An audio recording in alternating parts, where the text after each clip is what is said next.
Think about this for a second. No social media, no Twitter debates, no highlight reels going viral every 5 minutes. Just pure, raw basketball greatness playing out on the hardwood every single night. The 1980s NBA was something truly special. And yet, one question has never been fully settled. Who was actually the greatest player of that entire decade? Was it the smooth playmaker who turned basketball into pure art?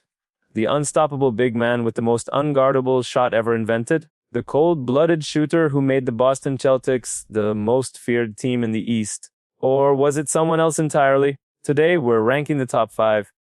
And I promise you, by the time we get to number 1, you're either going to be nodding your head in agreement, or you're going to want to argue with your screen. Either way, let's get into it. But before we get to the players, let's set the scene, because context matters here. The 1970s NBA was honestly a mess. Low ratings, low attendance, franchises on the edge of survival. The league was in real trouble. Then the 1980s arrived, and everything changed overnight. 2 franchises took over the entire decade. The Boston Celtics in the East, the Los Angeles Lakers in the West. Between them, they won 8 championships in 10 seasons, and they met each other in the finals 3 times. Think about that rivalry. East versus West, green versus gold, grit versus glamour. It was the kind of rivalry that made people who had never watched basketball suddenly care deeply about basketball. And caught right in the middle of all of it, 5 legendary players who defined what greatness truly looked like. These are my top 5 greatest NBA players of the 1980s. And one more thing, before you ask, yes, Michael Jordan played in the 1980s, but he didn't win a single championship that decade. Not one. And we'll talk about why when the time is right. Starting at number 5. Now, I already know some of you are thinking, only number 5, really? But stay with me, because this man's story is one of the most dramatic and most earned success stories in NBA history. Thomas made his debut in 1981, a 6-foot point guard who played like he was 7 feet tall. From day one, he was a problem for every defense in the league. By the 1984-85 season, Isiah was doing something nobody had ever done before. He averaged 13.9 assists per game across 81 games. 13.9. That shattered the all-time single-season record at the time, and since then, only John Stockton has ever topped it. And while he was setting that assists record, he was also scoring 21.2 points a game. That's not just a great point guard season, that's an all-time season. But for years, Detroit kept running into one wall. The Boston Celtics, 1985, gone. 1987, 7 brutal games, still gone. It genuinely felt like the universe had a personal grudge against Isiah Thomas. Then came 1988. The Pistons finally made the finals, the first time in franchise history. And in Game 6 going up against the Los Angeles Lakers, Isiah Thomas played on a badly injured ankle and scored 43 points. 43 points on one working ankle in the NBA Finals. They still lost that series. And if that's not heartbreak, I don't know what is. But 1989, Detroit came back with pure vengeance. They swept the Celtics. They beat Michael Jordan's Bulls, who had the reigning MVP, in 6 games. And then they swept the Lakers in the finals. Isiah Thomas, NBA champion, at 28 years old. His 1980s playoff record was 47 wins and 26 losses. He won 10 out of 15 playoff series. That is a champion's resume. Don't let anyone tell you otherwise. And that story, it connects directly to the next player on this list. Because while Isiah was still fighting his way through the East, number 4 was already dominating the entire league in a way nobody had seen before.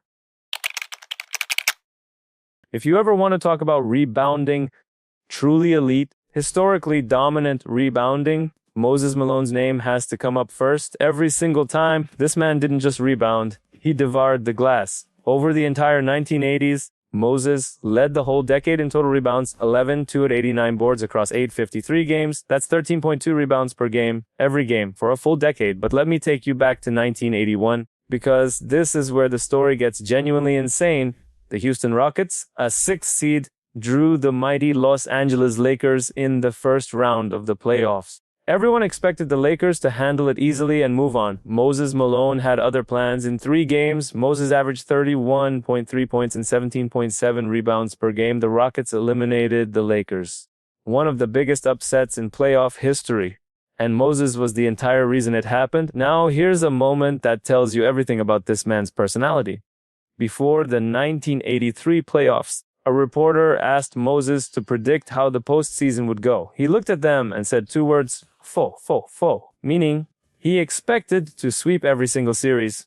4 games, 4 games, 4 games. Imagine a player saying that today. The internet would catch fire for a month. Moses just went out and nearly did exactly that. In 1983, after joining Julius Erving on the Philadelphia 76, Moses put together one of the greatest playoff runs anyone has ever had. The Sixers went 12-1 through the entire postseason. In the finals against the Lakers, the same team he'd upset 2 years earlier, Philadelphia swept them. Moses won Finals MVP. He averaged 25.8 points and 18 rebounds across 4 games. And he became the first player in NBA history to win MVP awards in consecutive seasons with 2 different teams. That's not just a great season. That's a historically great career achievement. His rebounding dominance carried through the rest of the decade too. He led the regular season in rebounding 6 times over his career, and he remained one of the most physical and effective big men in the league well into his 30s. Moses Malone, the relentless machine who backed up every word he said with his actual game. Now, the next player was already 32 years old when the 1980s started. Most people assumed his best days were behind him. What happened next is one of the most remarkable stories of longevity and greatness in the history of professional sports. Let's start with the numbers, because they are almost impossible to believe. In 1980s playoff games alone, Kareem scored 981 points and recorded 354 blocks. He led the entire decade in both of those categories, and nobody else is even close. The most remarkable part, he was already 32 years old when the decade started. In the 1979-80 season, his 5th year with the Lakers, Kareem won his 6th career MVP award, 6th, a record that still stands today over 4 decades later. Nobody has ever come close to matching it. Not Michael Jordan, not LeBron James, nobody. He averaged 24.8 points, 10.8 rebounds, and led the entire league in blocks with 3.4 per game, while playing all 82 regular season games at 33 years old. But here's the most remarkable individual moment of Kareem's 1980s career. It's 1985. The Lakers are in the finals against the Boston Celtics, a rematch from the year before when the Celtics had beaten them. The Lakers were desperate for revenge. This series meant everything. Kareem Abdul-Jabbar, at 38 years old, averaged 25.7 points, 9 rebounds, and 5.2 assists per game throughout that series. He dropped 29 points in the series, clinching Game 6. He was named Finals MVP, the oldest Finals MVP in the history of the NBA, a record that, to this day, has never been broken. 38 years old, Finals MVP. Think about what that actually means. Kareem's overall 1980s playoff record was 110 wins and 48 losses, a 69.6% winning percentage. His series record was 28 wins and just 5 losses, 5 championships with the Lakers, and alongside Magic Johnson, they formed one of the 2 or 3 greatest duos in basketball history. Kareem Abdul-Jabbar, the ageless wonder, the skyhook surgeon, the man who just refused to slow down. Now we're into the top 2. And this is where everything gets truly electric, because we're talking about 2 players who are both considered top 10 of all time. 2 players whose rivalry defined not just the 1980s, but the entire sport of basketball. Number 2 is cold-blooded, calculated, and absolutely ruthless. Larry Bird is the most complete basketball player I have ever watched on film, and I say that with full confidence. 3 championships, 3 MVPs, 2 Finals MVPs, 9 consecutive All-NBA first teams. The man never had a bad season. Not one. Bird debuted in the 1979-80 season, the exact same year as Magic Johnson. And in their very first year in the league, Bird won Rookie of the Year with 63 first-place votes. Magic received 3. The greatest rivalry in basketball history was set from day one. Let me take you to 1984, the Celtics versus the Lakers in the NBA Finals, the most anticipated matchup in years. Magic Johnson against Larry Bird, the 2 best players on the planet, finally on the same stage at the same time. Bird was everywhere. He averaged 27.4 points and 14 rebounds per game across the series. He led the entire playoffs in points, rebounds, and steals simultaneously, won Finals MVP. The Celtics won the championship. Bird won. Magic 0 in their head-to-head rivalry. bragging rights in the greatest individual rivalry in the sport. Then came the 1985-86 season, and this might be the single greatest individual achievement of Bird's entire career. He became the first player in NBA history to win 3 consecutive MVP awards. A record that still stands today. Michael Jordan never did it. LeBron James never did it. Nobody has matched it. That same season, his Celtics went 11-1 through the Eastern playoffs before winning the championship. Even a 23-year-old Michael Jordan scoring 63 points in a playoff game couldn't stop them. Jordan's Bulls got swept out in the first round. Bird's Celtics were simply on another level that year. In 1987, the Lakers and Celtics met in the finals for a third time that decade. And this time it was Magic's Lakers who took the series in 6 games, evening the score. In 1988, Bird led the Celtics to the conference finals, but injuries were beginning to catch up with him. Then in 1988-89, his body finally gave out. He played only 6 regular season games before injuries to his feet required surgery. The decade ended prematurely for one of its greatest players. One of the true great what-ifs in sports history. Despite that painful ending, Bird still led the entire 1980s in total playoff points, with 3,559 across 1,445 games, averaging 24.5 per game. He led the decade in total playoff rebounds as well, with 1,547. Larry Bird, the cold-blooded Celtic, one of the 10 greatest players who ever lived, and the man who made the #1 player on this list earn every single thing he ever got. One player remains. The man I believe stands above all of them. He reached the finals 8 times in 10 seasons. 8 out of 10, he won 5 championships, 3 finals MVPs, and holds records that haven't been touched in over 45 years. And at just 20 years old, he did something in an NBA Finals game that nobody had ever seen before, and nobody has fully replicated since. Earvin Magic Johnson, the greatest player of the 1980s. And in my honest opinion, it really isn't close. Let me paint you a picture. It's Game 6 of the 1980 NBA Finals. The Lakers versus the Philadelphia 76ers. Los Angeles leads the series 3-2 and is on the verge of winning the championship. But their best player, Kareem Abdul-Jabbar, is injured. He cannot play.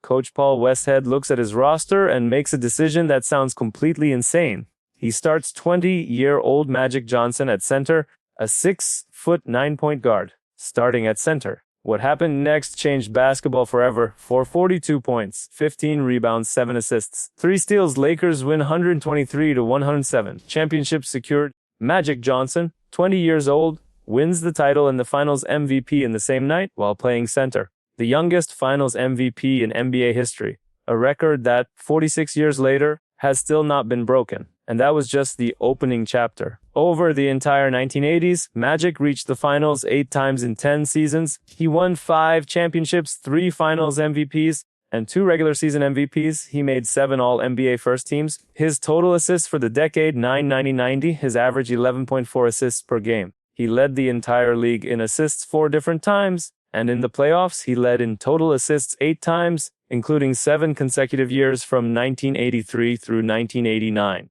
Nobody in NBA history has ever controlled a game, a series, and a decade the way Magic Johnson controlled the 1980s. Now, I know the counter-argument. Magic had Kareem, he had more help. And that's a fair point, genuinely. But Bird had Kevin McHale, Robert Parrish, and Dennis Johnson. He had a stacked roster too. And when it came to their 3 finals matchups, head-to-head, biggest stage, same moment, Magic went 2 in direct competition. Magic won more. Magic's overall 1980s playoff record was 111 wins and 47 losses, a 70.3% winning percentage. He won 28 out of 33 playoff series. He had more finals assists and more final steals than anyone else across the entire decade. But maybe most importantly, Magic Johnson didn't just win. He saved the NBA, his rivalry with Bird, his Showtime Lakers, his personality and his smile on and off the court. He made people who had never cared about basketball fall completely in love with the game. That is a legacy that goes far beyond rings and statistics. Magic Johnson, the greatest player of the 1980s. The man who made basketball must-see entertainment for an entire generation. So there you have it. The 5 greatest NBA players of the 1980s, ranked number 5, Isiah Thomas, the warrior who scraped and clawed his way to a championship that nobody thought he could win. Number 4, Moses Malone, the rebounding machine who backed up every prediction with nothing but results. Number 3, Kareem Abdul-Jabbar, the ageless wonder with the most unstoppable shot the game has ever seen. Number 2, Larry Bird, the cold-blooded Celtic who made the entire decade a genuine fight. And number 1, Magic Johnson, the greatest showman this sport has ever produced. Now, do you agree with this list? Or do you think I got it completely wrong? Drop your ranking in the comments. Let's actually have this debate. And if you're thinking Michael Jordan should have been on this list, we're going to save that conversation for another video because MJ's 1990s.